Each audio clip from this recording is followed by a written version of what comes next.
കുറച്ച് ദിവസമായി ക്ലാസ് കഴിഞ്ഞിട്ട്, ഇപ്പോൾ കുറച്ച് ദിവസമായിട്ട് എടുക്കാത്തത്. നമ്മൾ അവസാനം പറഞ്ഞു നിർത്തിയത് എവിടെയായിരുന്നു? Electron transfer reactions or redox reactions of coordination compounds. അത് നമ്മൾ പറഞ്ഞിരുന്നത് അല്ലേ?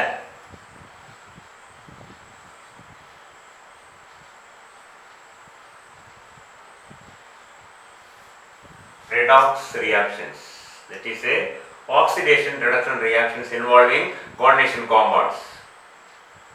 We have seen that such reactions can be called a electron transfer reactions, because these electron transfer reactions, because these reactions involve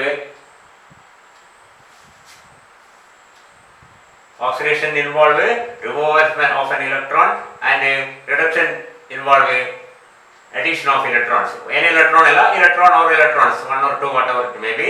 Well, so that is actually transfer of electron from one species to the other, one coordination sphere to the other. For example, we have a complex like this Ml6 and M-L-6.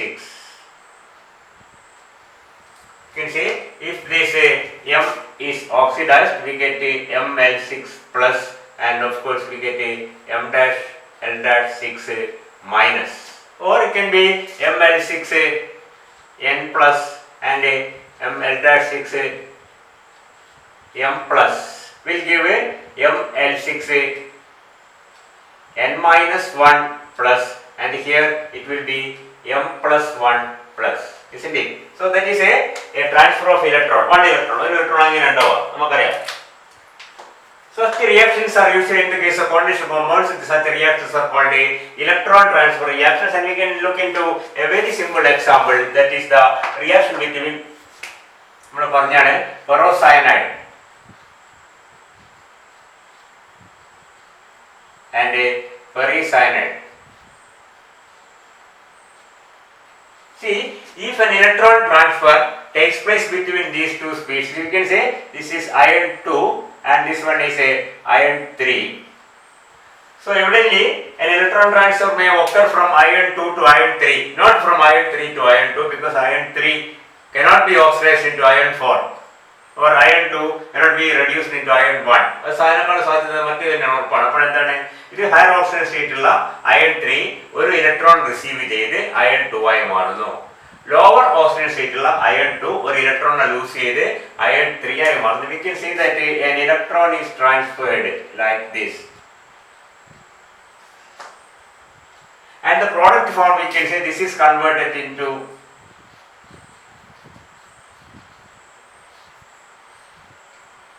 3 minus. 4 minus when loses one electron get converted into 3 minus, and this one gets one more charge, and we can say FeCN6 4 minus. Okay, so this 4 minus gets converted 3 minus, and 3 minus get converted into 4 minus, or we can say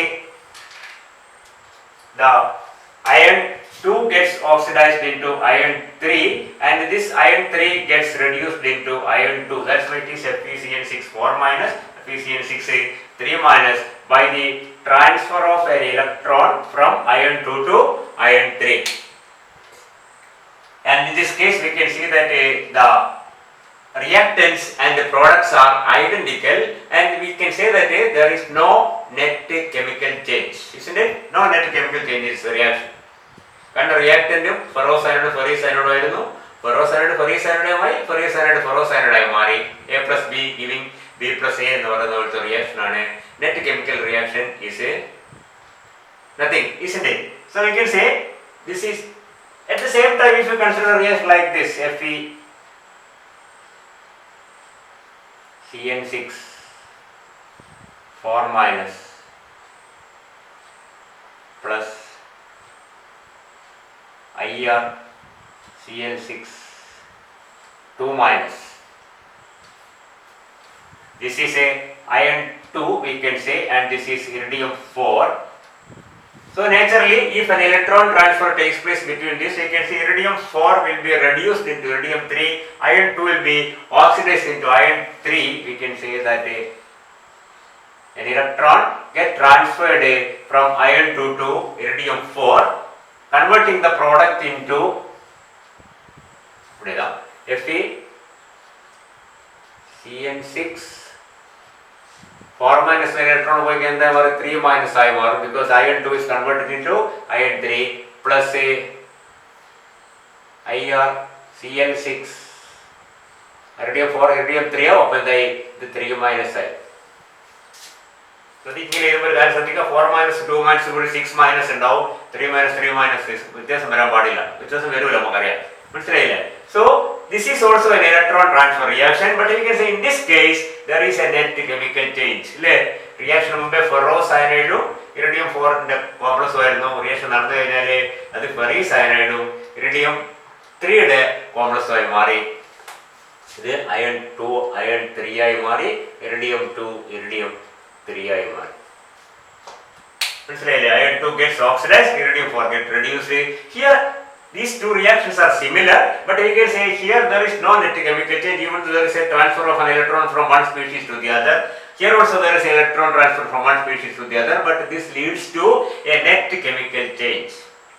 ഈ രണ്ട് type reaction നമുക്ക് common ആയിട്ട് എന്ന് പറയാം electron transfer reactions എന്ന് പറയാം. ആ കൂട്ടത്തിൽ ഈ ടൈപ്പ് റിയാക്ഷനെ, അതായത് if an electron transfer result in no net chemical reaction is there, അതിങ്ങനെ മനസ്സിലാവുക. നമ്മൾ കഴിഞ്ഞ ക്ലാസ്സിൽ പറഞ്ഞിട്ടുണ്ട് that is yes, you can label one of the iron with a radioactive isotope of iron, then we can say that yes, the iron which was labeled was originally iron 3, now it is iron 2. Also very important point to understand is that if this reaction takes place in the forward reaction, there is nothing to prevent it take place from the backward reaction also. പറയുന്നത് മനസ്സിലാകുന്നുണ്ടോ? കാരണം iron 2 iron 3 ഇങ്ങോട്ട് react ചെയ്ത് iron 3 iron 2 ആയി കഴിഞ്ഞാൽ വീണ്ടും അതിനെ തിരിച്ച് റിയാക്ട് ചെയ്യാൻ യാതൊരു ബുദ്ധിമുട്ടില്ല, അങ്ങോട്ടും ഇങ്ങോട്ടും റിയാക്ട് ചെയ്യാം. ചുരുക്കി പറഞ്ഞാൽ ഇത് നമ്മൾ തുടക്കത്തിൽ അയൺ Fe2ന്റെ സയനൈഡ് കോംപ്ലക്സും ലേബിൾഡ് അയണിന്റെ ലേബിൾഡ് അയൺ 3യുടെ സയനൈഡ് കോംപ്ലക്സും കൂടെ റിയാക്ട് ചെയ്ത് കഴിഞ്ഞാൽ ഇക്വിലിബ്രിയത്തിൽ എത്തിക്കഴിഞ്ഞാൽ എന്താ ഉണ്ടാവുക? ഇതുണ്ടാവും, ഇതുണ്ടാവും, ഇതുണ്ടാവും, ഇതുണ്ടാവും. മനസ്സിലായില്ലേ? So we can see that FeC, അതായത് ആ റിയാക്ഷൻ മിക്സറിൽ 4 എണ്ണവും ഈക്വൽ ക്വാണ്ടിറ്റിയിൽ ഉണ്ടാവും. ശരിയല്ലേ? A plus B giving B plus A. ആ B plus A react A plus B ഉണ്ടാവും. A B തമ്മിൽ ആകെയുള്ള വ്യത്യാസം എന്താണ്? ഒരു ഐസോടോപ്പിലെ വ്യത്യാസം മാത്രമേ ഉള്ളൂ. അതുകൊണ്ട് തന്നെ isotopes react exactly identically. There is no difference in the chemical reaction of two different isotopes, so that in the reaction mixture all the four, അല്ലാതെ ഇത് രണ്ടും കൂടെ റിയാക്ട് ചെയ്ത് കംപ്ലീറ്റ് ആയിട്ട് ഇതുമായി മാറില്ല. ഇതുമായി മാറി കഴിഞ്ഞാൽ വീണ്ടും റിയാക്ട് ചെയ്ത് അതുമായി മാറി തിരിച്ചു മറിച്ച് റിയാക്ട് ചെയ്തിട്ട് you can see there will be an equilibrium mixture containing all the four species in almost equal quantities, isn't it? അതാണ് നോട്ടെ. എന്നാൽ നമ്മൾ റിയാക്ഷൻ പറ്റി പറയുമ്പോൾ ഇത് ഇങ്ങോട്ട് റിയാക്ട് ചെയ്ത് ഇതും ഇതുമായി മാറും. That is A redox reaction or electron transfer reaction. This is also an electron transfer reaction, but in the first case there is no net chemical change, whereas here there is a net chemical change. ഇവിടെ ലേബലിംഗിന്റെ ആവശ്യമൊന്നുമില്ല, കാരണം iron 2 cyanide complex എന്തായി മാറും, iron 3 cyanide complex ആയി മാറും, iridium 4 chloride complex iridium 3 chloride complex ആയി മാറും. ഇത് തിരിച്ച് റിയാക്ട് ചെയ്യണമെന്നുമില്ല, കാരണം ഇത് രണ്ടും ഒരു ഡയറക്ഷനിൽ മാത്രം റിയാക്ട് ചെയ്ത് നെറ്റ് കെമിക്കൽ ചേഞ്ച് ആണ്. ഇവിടെ നെറ്റ് കെമിക്കൽ ചേഞ്ച് ഇല്ല എന്നുള്ള വ്യത്യാസം മനസ്സിലാക്കുക. നെറ്റ് കെമിക്കൽ ചേഞ്ച് ഇല്ലെങ്കിലും റിയാക്ഷൻ ഇലക്ട്രോൺ ട്രാൻസ്ഫർ നടക്കുന്നുണ്ട് എന്ന് തെളിയിക്കാൻ വേണ്ടി നമ്മൾ എന്ത് ചെയ്യുന്നത്, ലേബിൾഡ് അയൺ അല്ലെങ്കിൽ ലേബിൾഡ് സയനൈഡ് ഉപയോഗിച്ചാൽ മതി. മനസ്സിലല്ലേ? കാർബൺ C14ന്റെ സയനൈഡ് ഉപയോഗിക്കുക. ഏതെങ്കിലും വിധത്തിൽ ലേബൽ ചെയ്ത് നമുക്ക് മനസ്സിലാവും. നേരത്തെ സയനൈഡ് അയൺ 3 കോംപ്ലക്സിലാണ്, പിന്നെ സയനൈഡ് അയൺ 2 കോംപ്ലക്സിലും കാണും, ലേബിൾഡ് രണ്ടിലും കാണും. പറഞ്ഞ് മനസ്സിലാകുന്നുണ്ടോ? So we can say that such reactions are collectively called electron transfer reactions, and those electron transfer reactions which does not involve a net chemical change like this is called a electron exchange reaction. Electron exchange.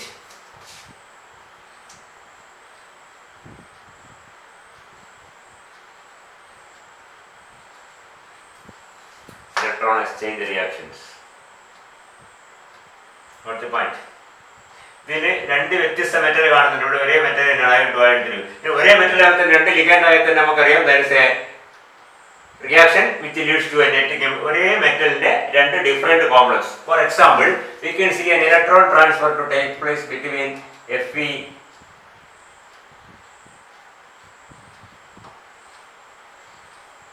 Fe2+ and Fe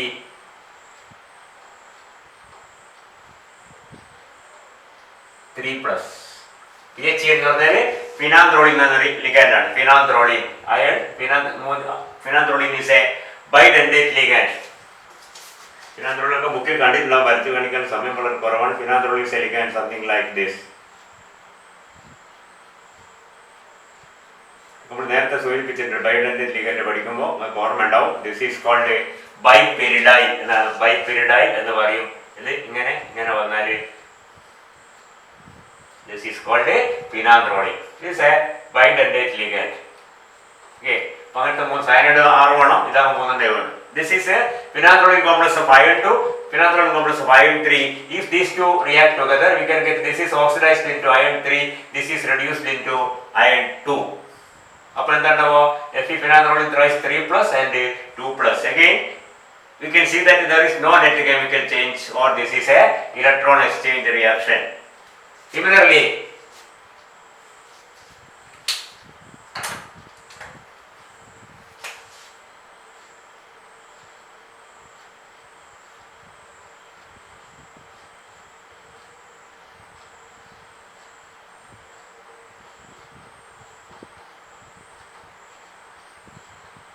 dipyridine. Dipyridine എന്ന് പറഞ്ഞാൽ ഈ mentioning എവിടെയെങ്കിലും dipyridine very similar ആണ്. This is again dipyridyl complex of iron 2, dipyridyl complex of iron 3. These two will undergo electron transfer reactions and get converted. This gets converted to this one, this gets converted to this one, and again this is a electron exchange reactions. Okay, ഇതും ഒക്കെ എന്താണ്? ഇത് complete product നമ്മൾ ഇതിനകത്ത് എന്താണെന്ന് വെച്ചാൽ എഴുതേണ്ട ആവശ്യമില്ല. കാരണം പ്ലസ് ദിസ് വൺ ഗിവ് ഇത് 2 പ്ലസ് ആക്കുക, ഇത് 3 പ്ലസ് ആക്കുക, 2 പ്ലസ് ആക്കുക. പ്രോഡക്റ്റ് വരുമ്പോൾ അതുപോലെ തന്നെയാണ്.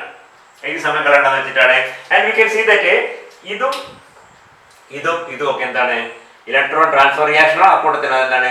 ഇലക്ട്രോൺ എക്സ്ചേഞ്ച് റിയാക്ഷൻ ആണ്.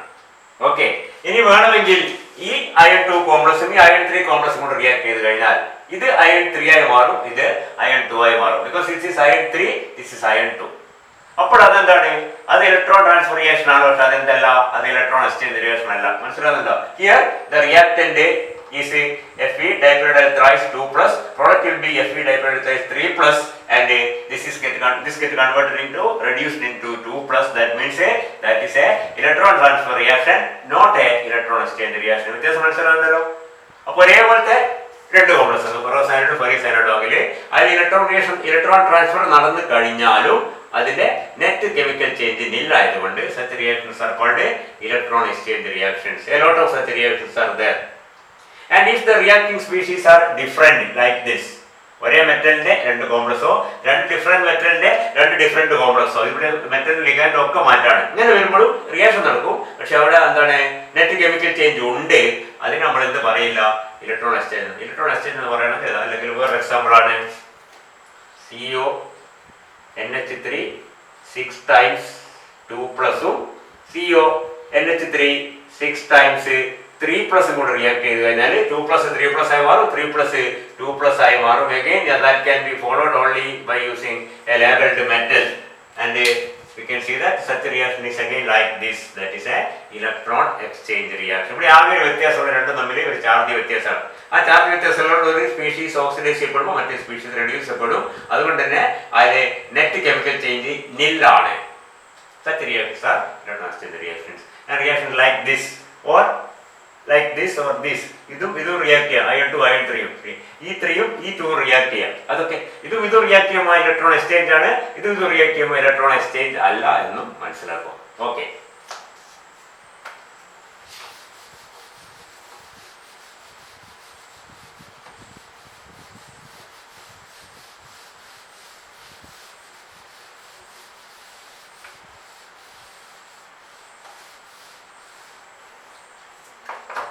and now we can see that how does this reaction take place. Generally we can see if we have a FeCN6 2 minus and a FeCN6 3 minus. This is a 2 minus and 4 minus and 3 minus. You can see this is iron 2 and this is a iron 3. How does this reaction take place? Usually we can see that this electron transfer, ഒരു metal അതിൻ്റെ ചുറ്റും കുറേ ligands, 6 ligands. വേറൊരു metal അതിൻ്റെ ചുറ്റും 6 ligands.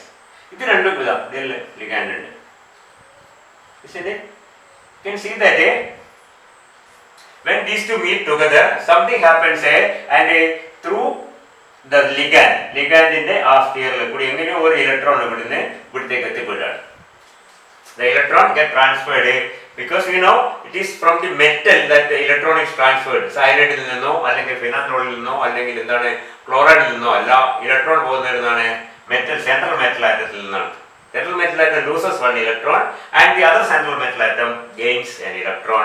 You can see that electron is transferred through the coordination sphere കൂടി എങ്ങനെയോ ligand അപ്പുറത്തേക്ക് പോകും. ലിഗാൻഡ് അല്ല, ഇലക്ട്രോൺ അപ്പുറത്തേക്ക് പോകുന്നു. മനസ്സിലുള്ളത് electron penetrates somehow through the coordination sphere into the other metal ion so that the second one gets reduced, the first one gets oxidized, and we can see there are two different mechanisms by which this may occur. ഇതൊക്കെയുള്ള രണ്ട് different mechanism നമുക്ക് കാണാൻ പറ്റും.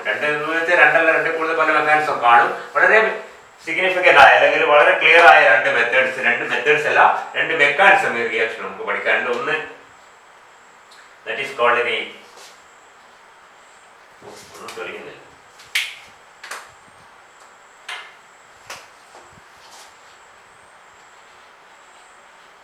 Inner sphere mechanism. Other one is called of course, അടുത്തതായിരിക്കും outer sphere mechanism. Outer sphere mechanism and the inner sphere mechanism. Okay, ഈ രണ്ട് mechanism വ്യത്യസ്തമായ mechanism. In the outer sphere mechanism, see the metal atom and the surrounding ligands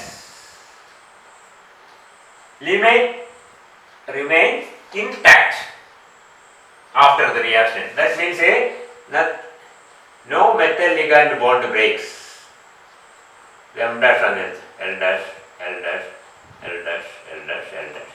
ML6 M dash L dash 6 കൂടി react ചെയ്യുമ്പോൾ ഈ രണ്ട് കോംപ്ലക്സുകളും അതിൻ്റെ coordination സ്പീയേഴ്സ് ഒരു വിധത്തിൽ മാറ്റമില്ലാതെ സംരക്ഷിക്കപ്പെട്ടുകൊണ്ട് ഒരു ഇലക്ട്രോൺ നമ്മൾ നേരത്തെ പറഞ്ഞ പോലെ എങ്ങനെയോ അടുത്ത കോർഡിനേഷൻ സ്പീയറിലേക്ക് പോകുന്നു. So that the first species get oxidized, other one gets reduced. And such reactions we can see occurs mainly in case where the metal is or the complex is a inert complex. Both these complexes, ഇത് ഒന്നല്ല രണ്ട് കോംപ്ലക്സും inert ആയിരുന്നാൽ, if both the reacting species, oxidant as well as reductant, are inert, so that no metal ligand bond breaks during the reaction. So that the coordinate sphere remains intact during the electron transfer reaction. Electron transfer ന്റെ സമയത്ത് metal ligand തമ്മിലുള്ള ബോണ്ടിന് യാതൊരു വ്യത്യാസവും വരുന്നില്ല, break ചെയ്യുന്നില്ല. It remains intact, or we can say the coordination sphere remains as such before and after both in the reactant and the product, or both in the reduced species and in the oxidized species, or both in the oxidized species and the reduced species. The coordinate sphere remains intact. Only one electron gets transferred, one or two, whatever it may be, an electron or more than one electron get transferred from one coordination sphere to the other. Clear ആകുന്നുണ്ടോ? വേറെ യാതൊരു വ്യത്യാസമില്ല. Ligand metal നമ്മൾ bond break ചെയ്യുന്നില്ല, അങ്ങനത്തെ യാതൊരു പ്രശ്നവും വരുന്നില്ല. In the outer sphere mechanism, outer sphere പുറത്താണ് നടക്കുന്നത്. ഔട്ടർ സ്ഫിയർ, ഇന്നർ സ്ഫിയർ എന്ന് പറഞ്ഞാൽ കുറച്ച് അതൊക്കെ മനസ്സിലാവും. ഇതിനാണ് നമ്മൾ എന്ത് പറഞ്ഞത്, outer sphere mechanism. So how the electron gets transferred, the electron get transferred through what is called a tunnelling effect. ടണലിംഗിൽ കൂടിയാണ്. എങ്ങനെ ഇലക്ട്രോൺ പോകുന്നതെന്ന് അറിയുന്നില്ല. First of all, we are not sure that it is the same electron that goes from this person to that person. പറയുന്നത് മനസ്സിലാണ്ടോ? ഈ സ്പീഷീസിൽ നിന്ന് പോകുന്ന electron തന്നെയാണ് അപ്പുറത്ത് നിന്ന് നമുക്ക് കണ്ടുപിടിക്കാൻ യാതൊരു മാർഗ്ഗമില്ല. because there is no provision for labeling an electron, just like labeling an atom. We cannot label an electron, so that we are not sure that it is the same electron that is lost from the first species is received by the second. But one thing is sure, that the first species loses one electron and second species gains 1 electron. Naturally, ഈ electron തന്നെ ആയിരിക്കും, അപ്പുറത്തുനിന്ന് വരുന്നതായിരിക്കും എന്ന് മാത്രമേ നമുക്ക് പറയാൻ പറ്റൂ. ഉറപ്പായിട്ടും ഇവിടുന്ന് പോകുന്ന ഇലക്ട്രോൺ തന്നെയാണ് ഇവിടെ എത്തുന്നത്, നമുക്ക് യാതൊരു വിധത്തിലും ഉറപ്പിക്കാൻ പറ്റില്ല. എന്നാലും സ്വാഭാവികമായിട്ടും നമുക്ക് എവിടുന്ന് കുറേ ഇലക്ട്രോൺ നഷ്ടപ്പെടുന്ന അവിടെ കുറേ ഇലക്ട്രോൺ കാണും, സ്വാഭാവികമായിട്ടും ആ ഇലക്ട്രോൺ തന്നെ അവിടെ എത്തുന്നത് നമുക്ക് പറയാൻ പറ്റും. അത്രയേ ഉള്ളൂ. Okay, such a reaction is an outer sphere mechanism. എനിക്കറിയാം മെക്കാനിസം എന്ന് പറയാൻ മാത്രമൊന്നുമില്ല. നമ്മളൊരു എക്സാമ്പിൾ എടുത്തു കഴിഞ്ഞാൽ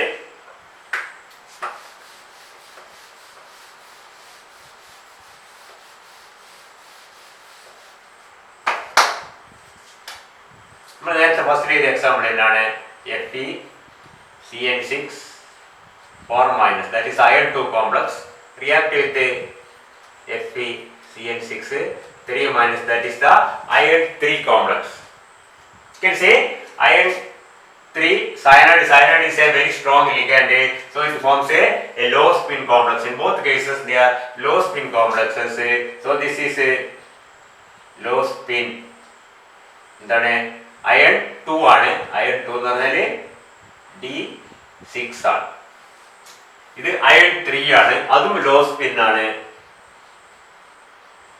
D5 ആണ്. because iron 3 ആണ് അല്ലേ, രണ്ടും ലോ സ്പിൻ ആണ്. so you can say it has a configuration T2G6 Eg0 and this have T2G5 Eg0, or you can say both cases the electrons, all the electrons are present in the T2G orbital. Or T2G T2G6 Eg0 because it is low spin cyanide complex. Cyanide is a very strong ligand, it forms a low spin complex T2G6 Eg0. This D6 iron 2, this is a iron 2 and this is iron 3, 1 electron less, so it is D5. Again it is low spin and it is T2G5 Eg0. And after the reaction what happens, this low spin D6 gets converted to low spin D5. ഈ configuration ഇതായി മാറും. എന്ന് പറഞ്ഞാൽ T2G6 ഒരു electron പോയാൽ T2G5 Eg0 ആയി, T2G5 ലേക്ക് ഒരു electron വന്നു കഴിഞ്ഞാൽ അത് T2G6 Eg0 ആയി. Okay, and we can see such a reaction. For such a reaction we can see that there is sufficient activation energy.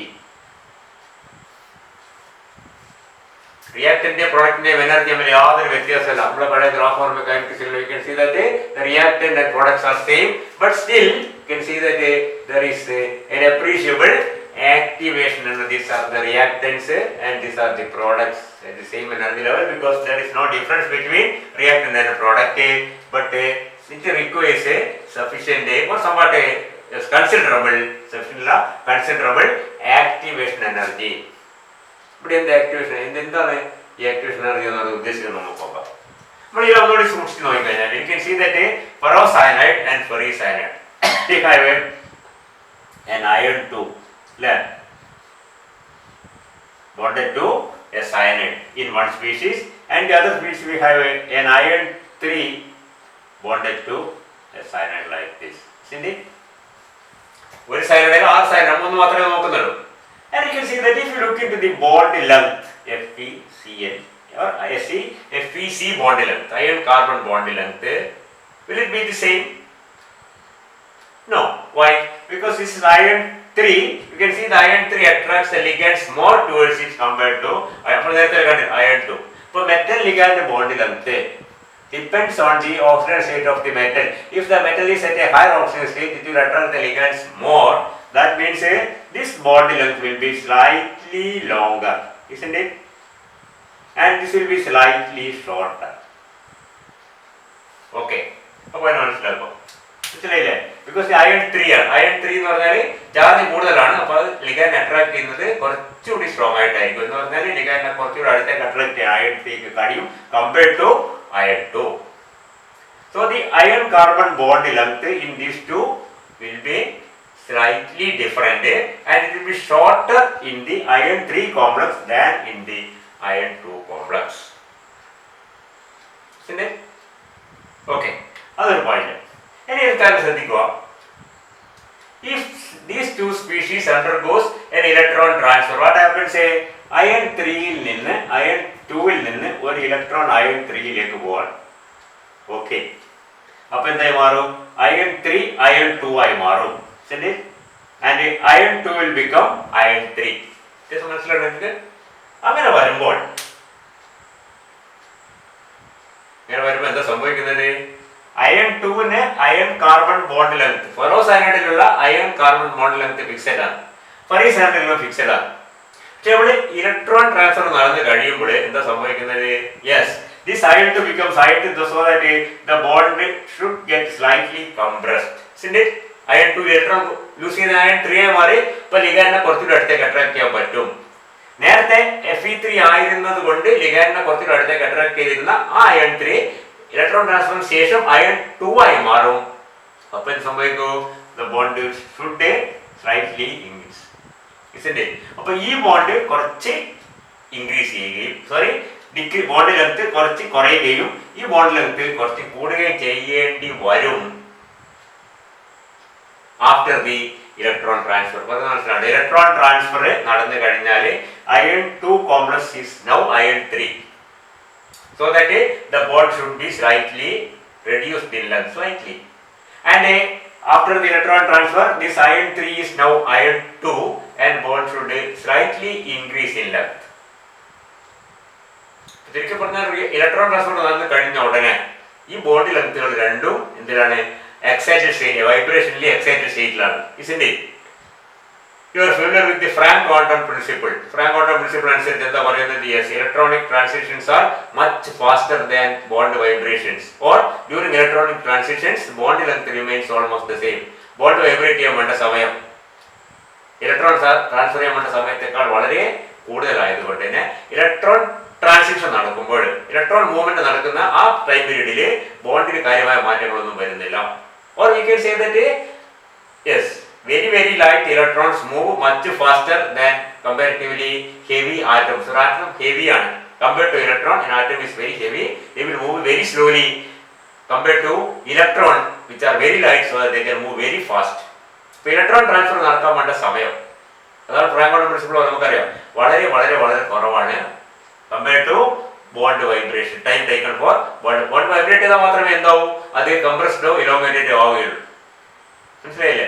Bond length കുറയുക കൂടുകയും ചെയ്യും. ഇപ്പൊ ഇലക്ട്രോൺ ടിം ട്രാൻസ്ഫർ നടന്നു കഴിയുമ്പോഴേക്ക് we have an iron 3 complex, 2 3 ആവും with a longer bond, and iron 2 with a shorter bond. അത് രണ്ടും വൈബ്രേഷനിൽ excited ആണ്. ആ എക്സ്ട്രാ എനർജി ഉണ്ടാവും, ആ എനർജി എന്ത് ചെയ്യണം? അത് ലൂസ് ചെയ്യണം. ലൂസ് ചെയ്തെന്ന് പറഞ്ഞാൽ എന്താ സംഭവിക്കുക? Energy is released in that process. May be പറയുന്ന റിലീസ് എന്നല്ല പറഞ്ഞാൽ റിലീസ് ചെയ്യണം. ഇനി ചെയ്ത് കഴിഞ്ഞിട്ട് എന്താ കാര്യം? ചെയ്ത് കഴിഞ്ഞാൽ ഉണ്ടാകുന്നത് എന്താണ്? നേരത്തെ ഉണ്ടായ അതേ സാധനമാണ്. ഏത്? iron 2 iron 3 ഇലക്ട്രോൺ അങ്ങോട്ട്, ഞാൻ നേരത്തെ പറഞ്ഞത് അങ്ങോട്ടും ഇങ്ങോട്ട് ട്രാൻസ്ഫർ ചെയ്യാം. അപ്പോൾ ഇങ്ങോട്ട് ട്രാൻസ്ഫർ ചെയ്താൽ വീണ്ടും ഇത് എക്സൈറ്റഡ് സ്റ്റേറ്റിലാണ്, വീണ്ടും ഗ്രൗണ്ട് സ്റ്റേറ്റിലേക്ക് പോകണം. ഓരോ ട്രാൻസിഷനും അനുബന്ധിച്ചിട്ടും ബോണ്ട് ഇങ്ങനെ വൈബ്രേറ്റ് ചെയ്തുകൊണ്ടിരിക്കും, എനർജി റിലീസ് ചെയ്തുകൊണ്ടേയിരിക്കും എന്ന് പറഞ്ഞ എനർജി എനർജി ഒരു സോഴ്സിൽ നിന്ന് എനർജി ഇങ്ങനെ വന്നുകൊണ്ടിരിക്കും, ഒരിക്കലും പറ്റില്ല, നമുക്കറിയാം. പറയുന്നത് മനസ്സിലാകുന്നില്ല? iron 2 iron 3 അവിടെ എവിടെ നിൽക്കുവാണ്. iron 2 നിന്ന് ഒരു ഇലക്ട്രോൺ iron 3 പോയാൽ iron 2 iron 3 ആയി മാറും. iron 3 ആയി മാറും വിത്ത് എ ലോങ്ങർ ബോണ്ട്. ഉടനെ അത് എന്ത് ചെയ്യണം? കംപ്രസ്ഡ് ആണ്. iron 3 എന്താവും? iron 2 ഉടനെ അത് എക്സ്പാൻഡ് ചെയ്യണം. ഇത് രണ്ടും എനർജി റിലീസിങ് പ്രോസസ് ആണ്, vibrations. So that energy is release, light energy. പക്ഷെ ഇതിങ്ങനെ കണ്ടിന്യൂസ് ആയി നടക്കുമ്പോൾ കണ്ടിന്യൂസ് ആയിട്ട് എനർജി റിലീസ് ചെയ്തുകൊണ്ടേ ഇരിക്കണം. That is impossible. ശരിയല്ലേ? ഒരിക്കലും നടക്കാത്ത കാര്യമാണ്. അപ്പോൾ ഇത് രണ്ടും കൂടെ റിയാക്ട് ചെയ്യണമെങ്കിൽ, ഞാൻ നേരത്തെ പറഞ്ഞു ഇത് ലോങ്ങറും ഷോർട്ടറും എന്ന് പറഞ്ഞു കഴിഞ്ഞാലും തമ്മിൽ ചെറിയ വ്യത്യാസം മാത്രമേ ഉള്ളൂ. ഈ വ്യത്യാസം മിക്കവാറും ബോണ്ട് വൈബ്രേഷൻ, നമുക്കറിയാം വൈബ്രേഷൻ അനുസരിച്ച് ഏതെങ്കിലും ഒരു സമയത്ത് ഇത് രണ്ടും ഈക്വൽ ആവും.